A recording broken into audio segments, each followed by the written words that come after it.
You're listening to the world famous White Roof Radio, Woofcast number 649, recorded September 26th, 2018. Tonight, brought to you by cravenspeed.com, motoringstripes.com, and outmotoring.com. Mini performance, speed, and style. It's outmotoring.com.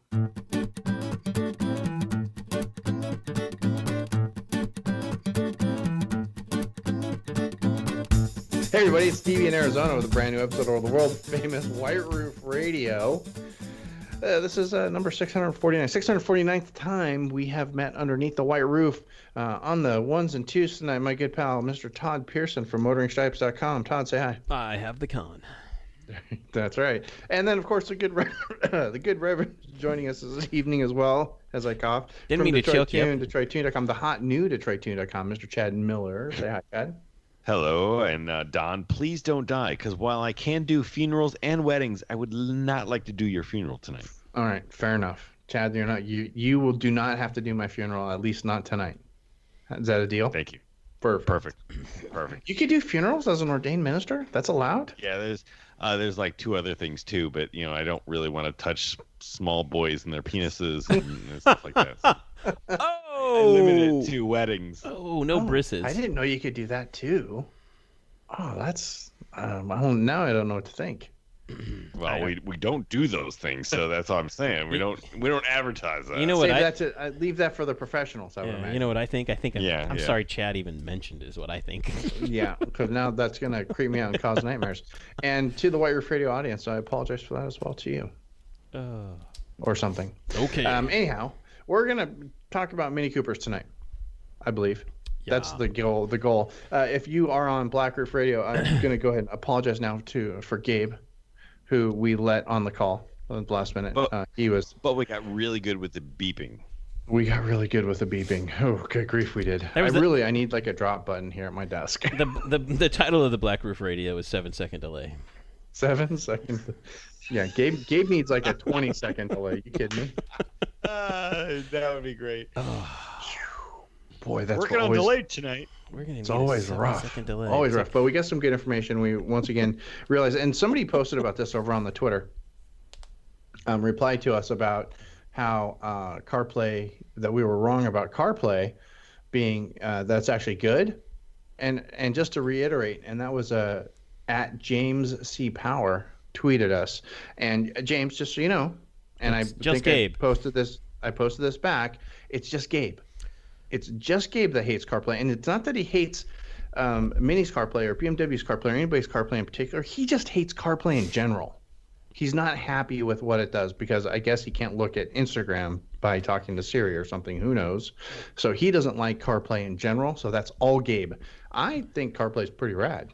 I think Gabe needs Gabe. You know what he sounds like now? He sounds like one of the Android users in the early days of the iPhone, who were like, "I hate the iPhone. Yeah. It's not customizable. It's not any of this." And you just want to go, "It doesn't do what I want it to do." And it's like, it does enough. Yeah. And it works. It works and it does enough. So yeah, there's been some updates to some CarPlay stuff. We're going to talk about that, I think, a little bit tonight, and really whatever else that we can come up with. And we're going to do that here in just a minute. Before we do, I want to tell you about one of the fine sponsors here under the White Roof, our friends over at outmotoring.com. I want you to click over to outmotoring.com. That was outmotoring.com. You guys know this. You've memorized it. You've bookmarked outmotoring.com. Actually, you don't have to, because you type outmotoring.com as fast as I can type whiteroofradio.com. I just know it. I also know that you've gotten over there and you went ahead and you signed up for the newsletter. You put your email address in the box, right? Aaron's not going to spam you. He really isn't. He's just going to send you what's new, what's hot, what's going on, and he's going to give you a 5% discount code.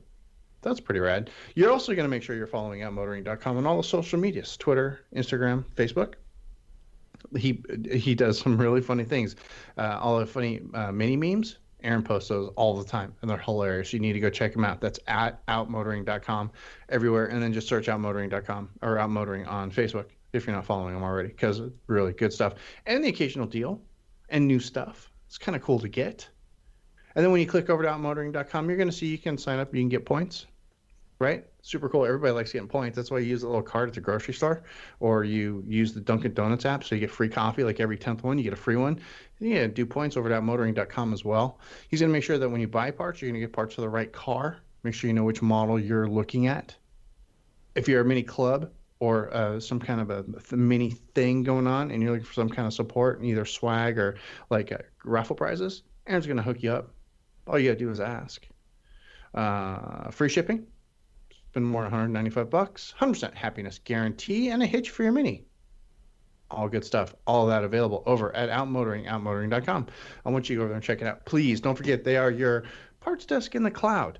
Anything you need for your Mini. Your DIY guys, Aaron's got all the stuff that you need. If you're a modder, he's got all the stuff you're going to need or want. And if you just want to look cool at your next mini event with the cool hats and shirts and shoes and watches, he's got all of that as well over at Outmotoring. Outmotoring.com. Go check it out. If you'd be so kind, that would be awesome. That's our friends over at Outmotoring. Outmotoring.com. Mini performance speed and headlight trim replacement set. Gloss black for the R55 6, 7, 8, and 9. That's Outmotoring.com. I don't even know if we need news music tonight. Do we? Yeah, we're freeforming tonight. No, well, yeah. So I mentioned CarPlay, and Yep. this was new, and I think it has to do with the new iOS update that just came out. Is Google has been able to put Google Maps and Waze into CarPlay.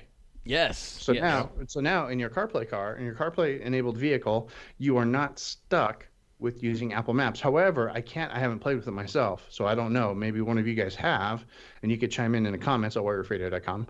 I don't think Siri's going to work with Google Maps. So like if you say, hey Siri, I need to go to Target, she's not going to say, well, do you want to open that in Google Maps, or do you want to open that in Waze, or do you want to open that in My Maps? No, you can set Siri to what the default apps are for that. Oh, you can go into this. You can go into the Siri preferences. I'm pretty sure you can set the and say, hey, I want you to use Google Maps. Yeah, that would make sense.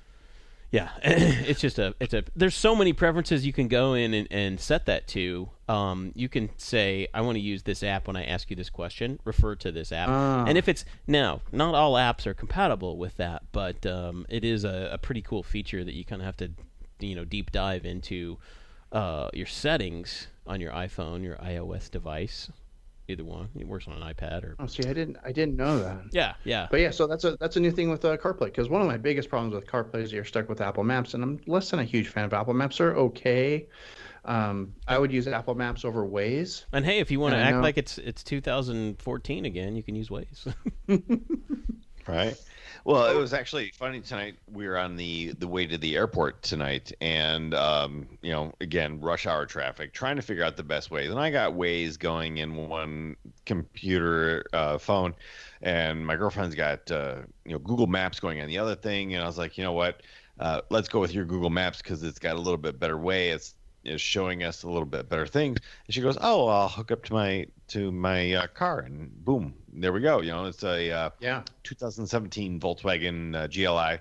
Nice. It should have CarPlay from everything I'm seeing here. Yeah, and it did bring it all up, but she didn't update her phone, so she didn't have the full thing, so it didn't fully bring it up. But her understanding is it should take the Google Maps from your phone that you were automatically doing, and boom, put it right on your nav screen. So we'll be trying that as soon as she gets home and update some software. Yeah, you got to update to the new the latest iOS for that to work on the iPhone. So and that's kind of cool. Like if you're searching something while you're walking your car and be like, okay, I'm going to get this all done. Boom, you plug the thing in. Boom, it's right on your nav screen. It seems seamless. It seems like it's natural. It should just automatically do that. Because if it doesn't, you're like, why doesn't it? These things should talk. Well, and Chad, I think you've hit what what Mr. Bridger was talking about in Black Roof Radio. Is the thing is it's more complicated than it needs to be. That you expect it to work, and I've got very limited experience using CarPlay. It's just been a couple of rental cars that I've had, but literally, I plugged my phone in. And it came up instantly. I didn't have to do anything. It just appeared, and everything worked. Yep. I got a text message, and it said, hey, you got a text message. Would you like me to read it to you? And then it lets you respond with your voice. And you say yes or no. Then it's like, would you like to respond? And then you say yes or no. And if you say yes, you say what you want. And is this what you want to say? And then we'll send it. And, things like that are like, keep your eyes on the road Yes, Yeah. but see, I think people like Gabe's problem is he's one of these people, and I swear I've seen him do it. He probably has. He uses his running Instagram on his watch. Yeah, he's running his phone and he's looking at his phone. He's probably doing what he's not supposed to do while he's driving. And many people want more control and they want to be able to do more than just the 6 things that CarPlay lets you do. So what more do you need in a car while you're driving? So CarPlay right now will let you with Siri, you can just say, hey, play me some music if you have Apple Music, right? And just go, hey, I want to hear some Bare Naked Ladies. And Siri will just start playing Bare Naked Ladies until she runs out of Bare Naked Ladies, as long as she's going to play them over again. Yep. Right?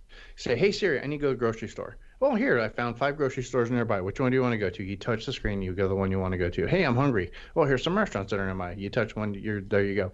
You get a text message, it reads it. You say, hey, Siri, tell so-and-so I'm on my way home. She sends that text message for you. What else? And navigation, of course.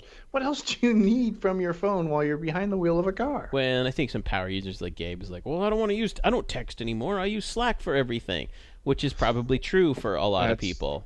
Probably true for a lot of people, and that would be a valid gripe. And it's coming, things like that. But I think for what it is, it's good. It's as much as people need to be doing in their cars now. And even if you don't have CarPlay, like I do this a lot in my car. My phone's plugged in all the time because I've got a dash mount that I absolutely love. I know. I need to get that mount too. You and Therese both have the same mount that I want to get for my car. It is so phenomenal. I've had it 2.5 years. I highly recommend it, and I'll put a link in the, I'll send you a link, DB, so people can go and see what it is, because I can't even tell you right off the top of my head which one it is, but it's this German company that makes them for BMWs and Minis, and they're fantastic. Yeah, I tried to look. Every time I look at that website, it really confuses me because you have to order you have to order 3 parts to get it. Yep, it's complicated. Yeah. But anyway, so I plug my car in, and if I want to say, hey, I just touch the voice button on my steering wheel. If you hold it down for a long pause, it activates Siri. And I said, hey, play Trombone Shorty, and it'll play everything on my phone, every Trombone Shorty song I have. It'll just start down the list. That's a good choice. I need to bring Trombone Shorty back, speaking of. And so it'll play all of those. So it'll do that now, and I don't have CarPlay. But I don't know. There's a lot of features I think people have now that they don't use or don't know how to use. And, your phone, even if you don't have Bluetooth compatibility, but you can hook your phone up to your car, you can get turn-by-turn directions over your car speakers. It'll mute the audio because it acts like a phone call. I never used that button on my phone. I'm gonna have to come back to it and see how that works. And so, I've never used it. I mean, you mean have you never paired your phone to your car? No. My phone's paired to my car, but that's for phone calls and for music playback, right?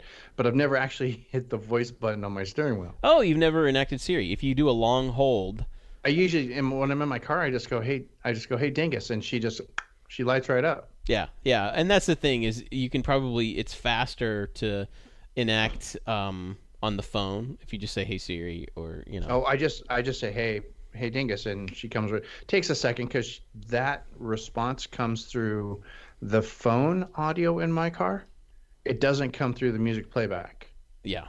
So Mini Connected has to switch to phone mode, and it doesn't mute that, and it doesn't mute your sound probably either. No, it does. It's actually it mutes my sound and switches to phone mode, and then she replies. And I gotta say, it's not very quick when you do it through the car, because if you press the car button and hold it down, you wait, and then you hear the dink, and then you say what you want, and then you wait another second. I'm gonna test that because I bet you it takes just about as long as just saying hey. I'll have to test that. It does work, and it works quite well, and then you can hear Siri respond over the car audio speakers, which is the nice thing. Yeah. But, yeah, and speaking of CarPlay, I just like. Oh, I thought you were gonna say speaking of Trombone Shorty. No.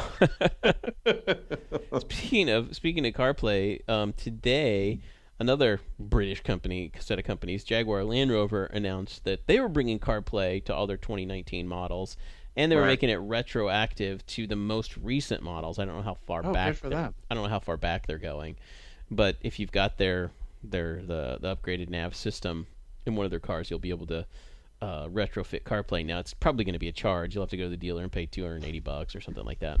Well, if it's Jag Land Rover, more like $450. But yeah, I know what you're saying. But anyway, but it comes with a free cup holder. Yeah, I always said, and it's carbon or a leather coffee mug or something like that. It's a leather wrapped carbon fiber cup holder. You know. Oh, there you go. That's the kind of thing Jaguar Land Rover would do. It's like it's carbon fiber under there. You can't see because it's wrapped in leather, but you know it. You paid $9,000 for. You'll never use it, but you got it. You paid $9,000 for this carbon fiber, this leather wrapped carbon fiber cup holder, and it's made by Bang & Olufsen. You know. Right. That's why it's $9,000. Anyway, they added it because I always said my next car was going to have CarPlay. Just because it's that time, right? And Land Rover was kind of off the list because they haven't offered CarPlay until today. They announced it, so I'm like, you know what? Putting the Land Rover back on the list. The Evoque going back on the list, Todd? No, probably. I'm looking at the Velar now. Oh, okay. You know, a little bit bigger one. Just because, why not? Yeah, sure. Speaking of back on the list, I was perusing Instagram like I do because I've broken up with all the other social medias. Instagram I like because it's pictures of, in my Instagram anyways, pictures of minis, food, bicycles, and beer. And who doesn't like pictures of minis, foods, bicycles, and beer? Anyway, I'm following the Stance Mini group. Yeah. Over there, there's like a new club of essentially a bunch of minis that are all lowered, really, and they're all really. Well, it's not even really; it's just modified minis because there was modded minis, but there's a lot of F-56 members over there. Yeah. Right, and I see a lot of these videos, and they're doing the drone shots and all the cool stuff, right? But there was one that popped up. There's actually two that popped up. One I shared to Slack, and it was a funny story, and I'll tell you about that one in a minute. But there's one that I'm seeing, and it's an F-56 Cooper, slightly lowered, not like slammed, not like resting on the ground, and not stuffed full of 19-inch wheels, but actually lowered, and lowered the way Roxy was lowered, so a little bit of a rake, so a little bit lower in the front than the back. And you know what? Liked it a lot. And I gotta say, that's what that car needs. Chad, you can speak to this maybe better than I can, but it depends on.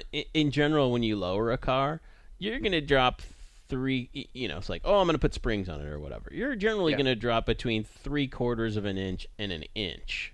That's about what I got out of it. All depends on the items that you've spec'd out within the car. Yeah, right. Leather, sunroofs, how much the car weighs. Items, it all depends on the car weight, and most of them tend to be about an inch. But yeah, you could get to 3/4 on the low side or an 1.25 on the high side. And me, on the other hand, with the adjustable coilovers, the JCW Pro suspension I've got on my F-56.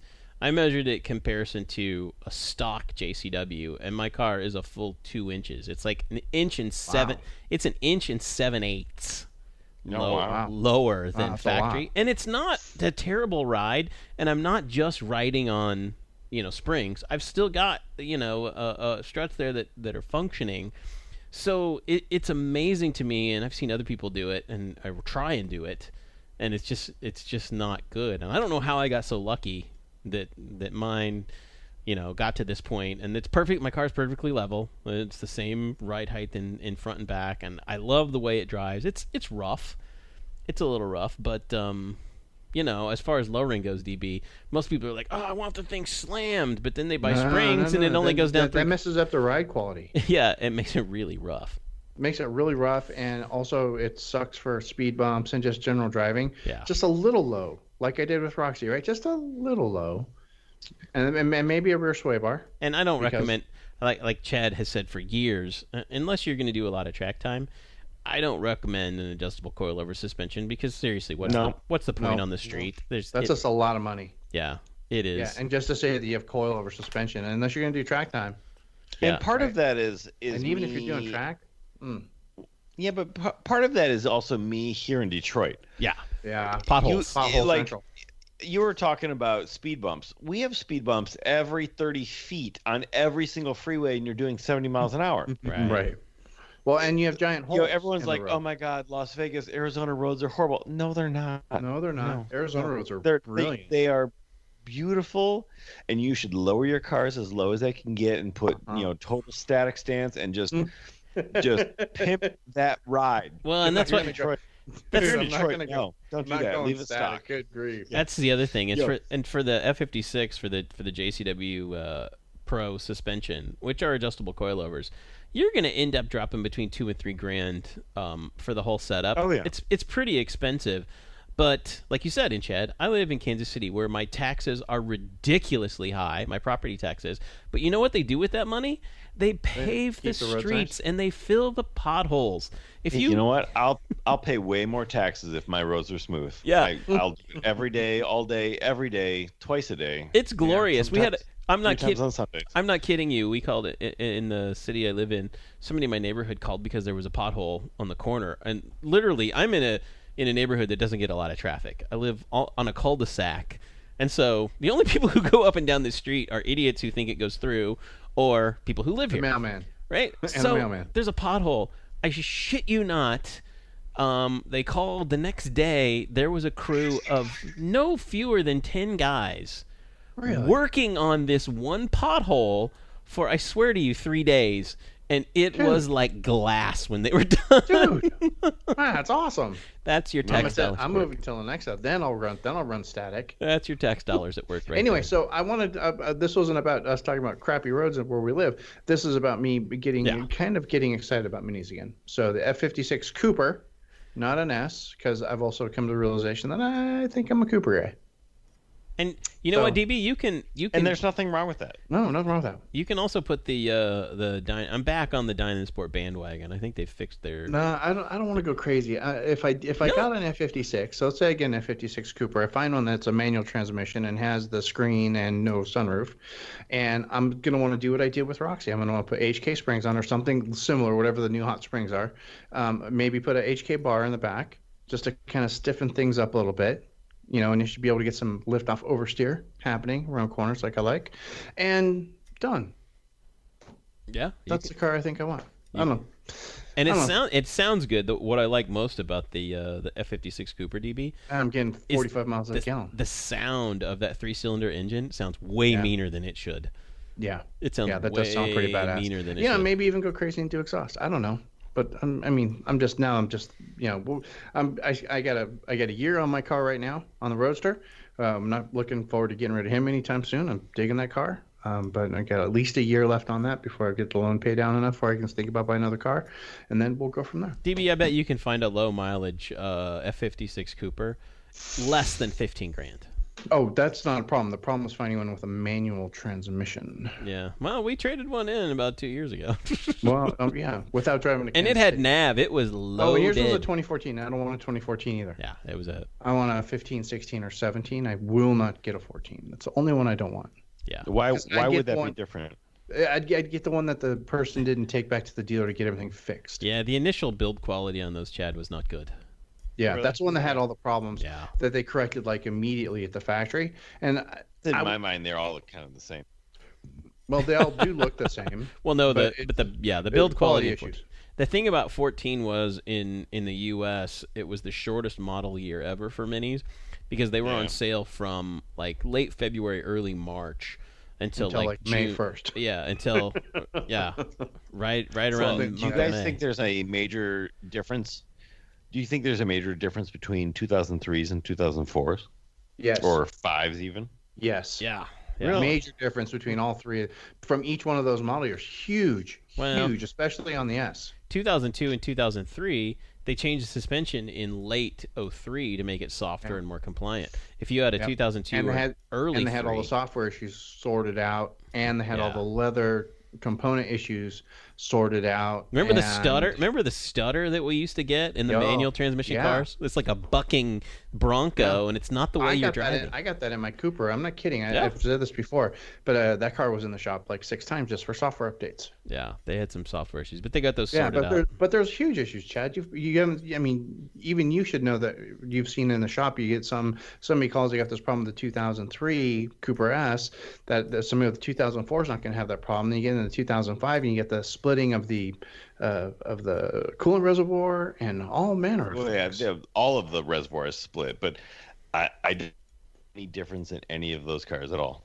Oh yeah, they all come in with the exact same problem. Yeah, and you know what? And they should, because those are good cars. Although when I tell people, I was like, well, hey, get the 2005 because they got better front headlights, or get the 2003 because they got better rear taillights, and they're like, what? Yeah. No. Although the fun fun transmission stuff, but they all. And this pretty much is something that we've mentioned before. And Gabe and I wrote up a buyer's guide, and it still stands true to my buyer's guide, forever old.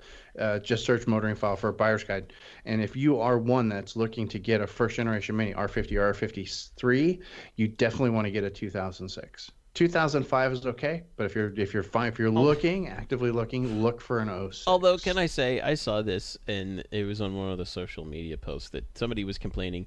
They had a 2006, and they're like, I'm so sick of this. This car is holding up to its reputation of being a shitty build quality, and it's got this and this wrong. And I just wanted to go, wait, hold up. Your car He's complaining about a 12-year-old car? 12 years old, and you're complaining about bad build quality? Go GTFO is what I want to say to people like that. You should plan on spending a couple of grand a year maintaining a 12-year-old car.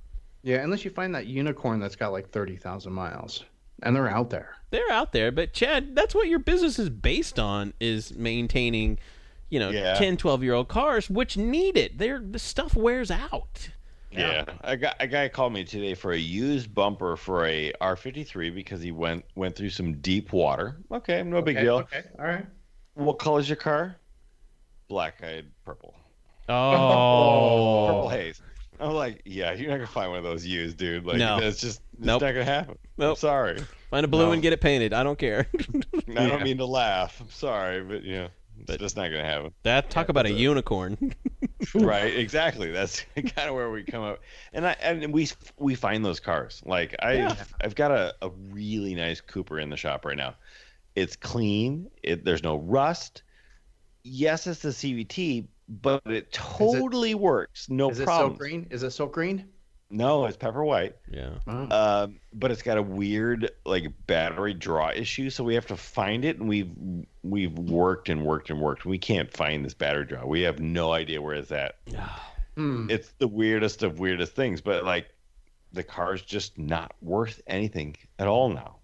Yeah, that's the bad part. I saw one. It's worth something to the person who owns it. Well, and that's the thing is I have a story. I work at a lot of body shops on and off, and I was at a body shop about 2 weeks ago, and there was a gorgeous chili red R53 that was in there. It was a 2006, and it had a pretty badly crunched front end. I mean, the bonnet was kind of folded up, and the radiator was a little bent, and I'm like, I think that looks like it's borderline, right? And so I talked to them at the body shop, and they're like, no, it's totaled. I mean, on the books, the car, even though the car based on value. Even though the car only had 50, literally, I'm not kidding, a 12-year-old car, 15 to is either 15 or 18,000 miles on it. Very low mileage, just immaculate Cooper S, 2006 Cooper S. They totaled it because the value on the car was only $5,500. Yeah. And so what the owner ended up doing is I went back a couple of days later doing some more work, and it was all apart. And I'm like, what's going on? I thought this car was totaled. They go, yeah, the guy bought it for salvage. He paid the salvage amount to the insurance company to keep it. He let him total it, and he's paying out of his own pocket to have it repaired. But then you're going to be stuck with a salvage title. Well, there's that. But here's the other thing, too. It doesn't always matter, though. Here's the other thing, too, is he's putting $4 or $5 into a car that's only worth $4 or $5 because he loves it. Because he loves it. Yeah, I would have done that with Roxy if I had the money. Yeah. To be honest, I honestly, and we were talking about this before the show. There's not a day it goes by I don't wish I still had that car. Well, not a single day. Here's the thing that speaks to is that the Mini brand in itself kind of instills some loyalty, or it can. A lot of people just want to give up, and they're like, "Screw it! I'm gonna go buy something. I'm gonna go buy a Ford or a Honda where I don't have to do anything to it. I'm gonna go get me one of them Toyota Corollas with a manual transmission, just like JP." So yeah, he doesn't listen anymore. But I think at the same time, those of us, we have a kind of a passion for these cars and this brand of cars, that they will do things like that. They will make decisions that are not financially, probably the best decision they can make. But I can understand it. I think all three of us here understand somebody who goes, you know what, I'm going to put $4,000 into a car that's only worth $5,000 because... I get that. Yeah. I get that in spades. From the firewall back, the car was immaculate. Yeah. Yeah, I tell people once, I was like, look, this car should not be repaired. Yeah, but I love it. Okay. Just here we go. All right. There's my once. Just, I hope you have a big fat checkbook. Yeah. Well, yeah. But at the same time, the salvage. We got an email this week. A listener to the show and listener to the bike show, Ride Bikes Radio, ridebikesradio.com. We talk about bicycles. Wrote in and said the same thing. He had an R53 JCW. He misses a car to death. Okay, and can I say this because I was asked the question in the last week? What's the favorite? I've had 7 different minis in my car owning lifetime now, and somebody's like, "Well, what's your favorite one?" Assuming I was going to say the GP. Wrong. And I have to say, my favorite car is my current one. It's the most It's the most fun mini that. See, I would have figured that would have been your R53. Yeah, no, my the most fun, best built, best all around car, best all around mini I've had is my current 2016 JCW. Nice. There's so much about the car to love. I love the way it sounds. I love the way it looks. I love the way it feels to drive. I do miss a little bit of that feel of the GP. I mean, it had a feeling that... It was really visceral. Yeah, that very few other cars have. Right. And I think if I were to go drive it again, I would go, yeah, I miss this whole lot more than I thought I did. Right. But I've gotten used to the feeling of the F56. It's a little more disconnected. But I still say, for comfort, speed, sound, looks, all of those things, with the exception of the front bumper, and I've kind of taken care of that a little bit. My 2016 JCW is the favorite mini I've had. Now, wow, that's kind of cool, dude. The Roadster runs a close second. I wish it had some more tech to it. I wish it had comfort access. I wish it had the nav screen. You wish you had mine, but with your JCW bolt-on bits and with the manual transmission is what you wish for. Yeah, my Roadster is stripped. It doesn't even have xenon. I've got the crappy halogen headlights. Oh, you don't even have xenons on yours? No, I don't even have xenon. That guy that ordered the car, I couldn't believe it. He loaded this thing with everything and didn't even put xenons on. Dude, you definitely just make that a track car. Yeah, I don't know. Just make it a race car. Done. That's what you need to do for your next car. Yeah. I'm that way, and you're that way about a convertible DBs. You realize, you know what? I think everyone should own a convertible for at least a few years.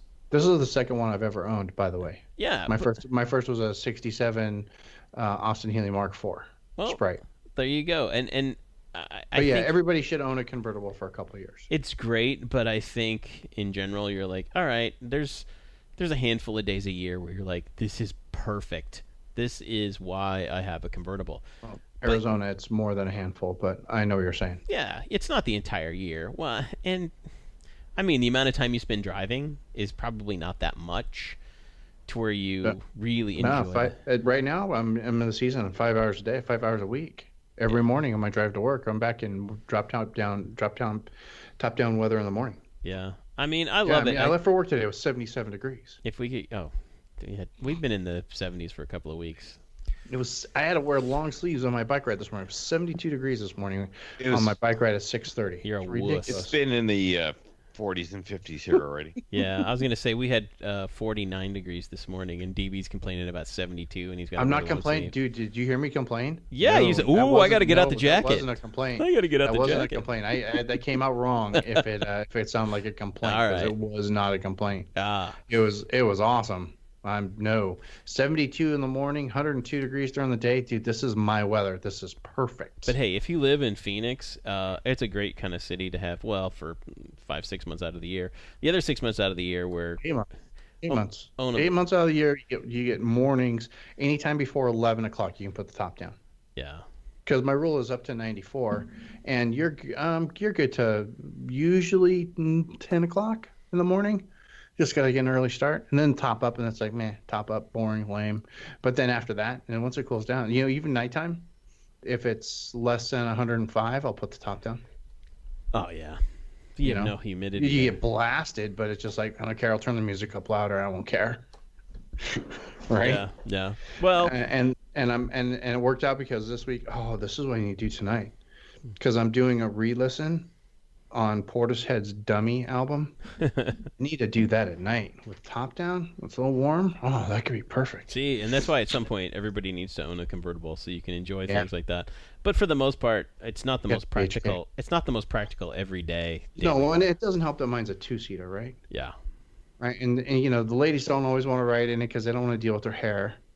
Right. They want to ride in with the top down, but they don't want to deal with the hair. So my lady friend has so many different hair accessories in the car. Like there's 3 or 4 different hats. There's like scrunchies. There's hair bands, and they're all around the effing steering wheel.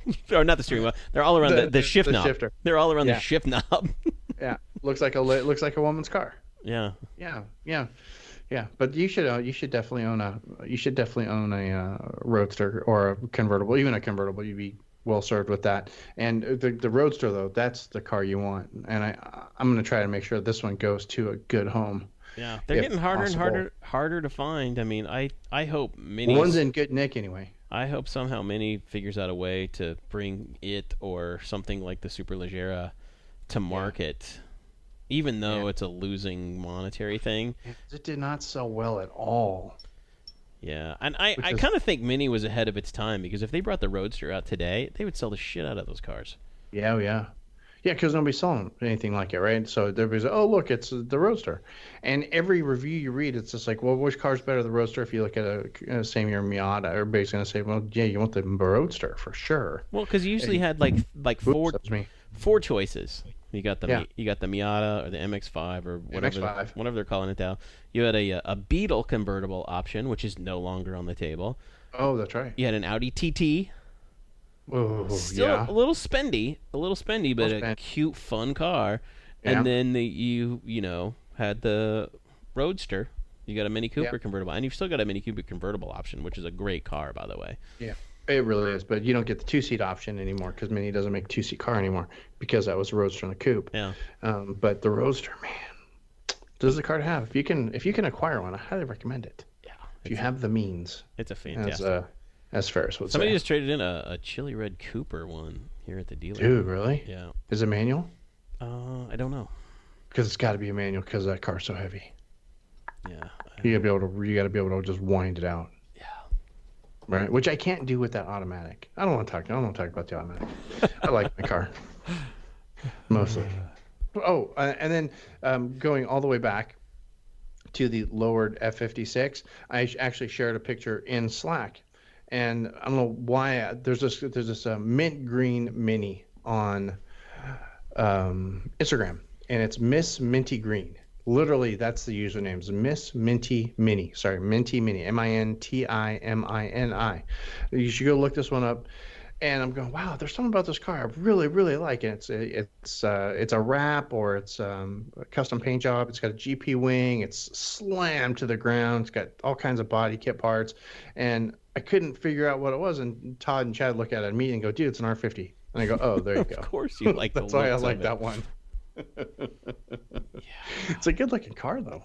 Go look it up. I'll link it up in the show notes. At Miss Minty Mini. It's a dude that owns it, but man, that is a sharp Mini. It's one of the best body designs ever. Yeah, it really is. It's really sharp. Well, it's the original Mini. Because they came out with that car in 2002. The S didn't exist until later that year, until almost a year later. Almost a year, yeah. Yeah, they only offered a Cooper at the very beginning in the United States, and many people don't know that. Yeah. Nope. And and there's one that's on my drive, and there's another one that's somebody on Instagram I follow also, is if you ever see an R50, and usually you can tell which ones the R50s are, but an R50 Cooper, chili red with a white top, forget about it. I'm done. So pretty. It's like perfect. There you go. That was the introductory color. Anyway. That's enough about that. Really quick before we're just about finished here. So let's remind you about one of the other fine sponsors underneath the white roof, our friends over at Craven Speed. CravenSpeed.com. You hear about me talking about these guys all the time too. OG sponsor of White Roof Radio Motoring File 2. Craven Speed, they make all the really cool stuff for your Mini that you want anyway. They make your Mini look cooler, work better, go faster. Not only that, but they have parts for other cars too. So if you have a Mini and something else in your driveway, I want you to go over to cravenspeed.com and I want you to click the Browse by Make button and see what they've got for your other car in the driveway. If you have an MX-5, they are blowing up with MX-5 parts, by the way, just in case, it's okay. It's okay if you have one. We'll allow it. Just make sure you go over to Craven Speed, get some cool stuff for it, okay? That's all I'm saying. But if you have a Mini, well, Craven Speed's got you covered. If you've got an R53 and you haven't done any modifications to it, you're going to want a pulley. That's the number one mod for an R53. It makes it just go like stink. And the pulley you're going to get, the Craven Speed pulley. It's the best one. Done. If you live in a state where you have to put a license plate on the front of your car, you're going to want to get the platypus license plate mount. That way you don't have to drill holes in your front bumper. That's awesome. If you don't want your car, if you don't want your Mini to look like a remote control car, you're going to get the stubby antenna. Again, if you have a first or second gen Mini, you're going to want the dipstick. Trust me on this one. I had this in my R56. It is brilliant. It's like a giant spring. It goes right in. It comes right out. You can read it. It doesn't. It's not impossible to put back. It's a great piece, worth every penny. Of course, the Gemini mount, and then the really badass shift pieces for the R56 and the F56. So you can get the short shift, you can get cool shift knobs, and now you get the shift boot removal. So it's just like like a race car. Oh, so cool! I want that. That's why I want a manual transmission car again, is just so I can put the Craven Speed short shift in the whole little race car situation in my Mini. It's awesome stuff. Not only that, but antenna cam for your a whole bunch of ways to hook your GoPro up to your Mini. Go over to cravenspeed.com. I want you to check all that stuff out. Don't forget too, they also have the rad return policy, which is pretty awesome. And if you do place an order, there's a spot there on the order form. Leave a comment. I'd like you to make sure that you put in that you really appreciate them supporting White Roof Radio. We really appreciate that. So do they. They, of course, are friends over at Craven Speed, cravenspeed.com, serving Portland, Oregon, and elsewhere since 2005. Wow, 2005. They've been around for a long time. OG. But I think we're done. Chad, what's going on with the website, man?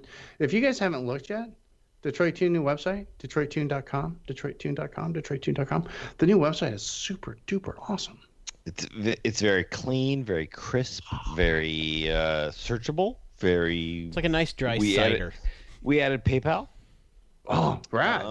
We're going to be adding new shipping options coming soon. Awesome. We're going to be adding worldwide shipping. Whoa, Detroit Tune going global, baby. I mean, we've always shipped worldwide, but we've kind of made you jump through some hoops to make sure you weren't some guy with somebody's credit card in some other country. We're going to open all these things up. We're going to be making things work. But we're really striving hard right now to actually bring all of the Craven Speed items to fruition on the website. Make sure they're all there. All of the selectable items, things that we've stocked forever. It's like, hey, here you go. Here's the brand new Gen 3 shift well cover. Or here is the old school, what they call a hot link, to be able to test your temperature for your car. Oh, stuff, and that's worked through all of the year models type of thing. So we're making sure that we've got everything that we've already stocked for many, many years already on the website. So you can order it either through us or see what we've done with it and even order it from Craven or any of our great sponsors in the White Roof Radio family. Yes, and ordering Craven Speed parts from Detroit Tune, that kills two birds with one stone. Yep. It really does. Especially if when you place an order at Detroit Tune and you're ordering Craven parts, you say, hey, thanks for supporting White Roof Radio. Chad passes that along to the boys at Craven and say, hey, White Roof Radio listener bought Craven Speed parts from me. And they'll go, sweet. I would say me and Kellen are in contact at least 3 times a month, if not more. Wow. So I don't even talk to Kellen that much. He did comment on my Facebook post this week, I think. No, he commented on something on Instagram after I did, and it was about shorty antennas, oddly enough. Detroit Tune also works on your phone. So I'll link it up in the show notes again. So just touch through your little image there on the show on your podcast app and touch the Detroit Tune app, the Detroit Tune link. You're going to notice it looks great on your phone. So whoever did the new website, Chad, they did a kick-ass job. So well done to them. And that would be me with my friend Joshua, who has helped us through everything. It's it's a new template. It's a lot of the old stuff that just kind of went right into it. But we were really striving to make a really good mobile themed thing, because half of you people help you use people. They don't put their phone down. You're using your phone, and that's fine. Yeah. I mean, that's a great way of really maximizing your time. So we wanted to make sure that the mobile theme was working correctly, that the website theme was working correctly, as well as tablets. So we updated. We went with a new look, something a little different than the carbon fiber that we've had for years, and it's been something that we've been really thinking about for a long time. So it's excellent. I'm excited. It's really played off, and you guys did a great job. So nicely done. Nicely done. That was DetroitTune.com. Last one, motoringstripes.com. Go over there, check it out. New stuff coming soon, Todd? Yes. I've developed a couple of new parts that excellent. I've already shipped out to a couple people. I'm not even going to tell you what they are, because if I do, I'm going to start getting slammed by messages. But they're pretty dang cool. You're still selling the Countryman boot strip for the R60, and then the Clubman boot strip as well? Yes. Perfect. And don't forget the hot tip is, if you want your air conditioning in your car to work, you live west of the Rockies, you want your air conditioning working, you have that giant piece of glass on your roof, go over to motoringstripes.com, hit the contact form, and tell Todd that you have a X-year Mini Cooper with a sunroof, and you would like that sunroof to no longer be glass. You want to cover it with a piece of vinyl that matches the color of your roof. Tell him the color of your roof, and for $100, he's going to send you the White Roof Radio Sunroof Delete Kit. You install it yourself. Fairly simple. Takes about an hour-ish. And like I said, it is the best thing you could do if you have a sunroof-equipped car, especially if you live any place where the sun shines and it doesn't snow and temperature gets over 100 degrees. Well, there's a lot of sunshine all over the United States. So. Yeah, but this is specifically to those people who live west of the Rockies, because everybody else likes the cabana effect, like Gabe, and you come west of the Rockies, you go, the sunroof is cool on occasion, but usually it's just annoying, and it makes the inside of my car hot. You get the White Roof Radio Sunroof Delete Kit, fixed it, done. There, you're welcome. That's over at motoringstripes.com. Click over there, check it all out, because, blank is boring. Yes, it is. But I think we're done. Yes. Todd says yes. Chad says yes. We're done. Perfect. Don't forget the Patreon Black Roof Radio page. For those of you who are there already, thank you very much for your continued support. For those of you who aren't, for about $1 a show, you go over there, sign up. You'll get the two extra shows, so you get 100% more shows every month. And it's behind the scenes, or whatever we decide we're talking about before show. It's just talking about what we're going to talk about for the show, or other things, or Gabe bleeping all over the place like he was this week. It's a lot of fun. You get your own RSS feed. Works with Overcast. Works with all the podcast apps. So it's easy. You just got to type it in once. Done and done. But we do appreciate your extra support. It really, really helps, a lot. And that, of course, is patreon.com/White Roof Radio. We are done for the week, gang. Thanks again for listening. Okay. Big unnecessary size complete. Means the show is done. You can leave that in too. That was funny. But we are done for the week. Thanks for listening. This is the part of the show where I am going to make that funny clicking sound, and then I'm going to say questions, comments, or concerns. Go ahead, click back over to whiteroofradio.com. There you can leave us a note in the show notes. Yes, comments are open. You can also email us, feedback@whiteroofradio.com. But until next time, gang, this is DB. I'm done. Cheers. See ya.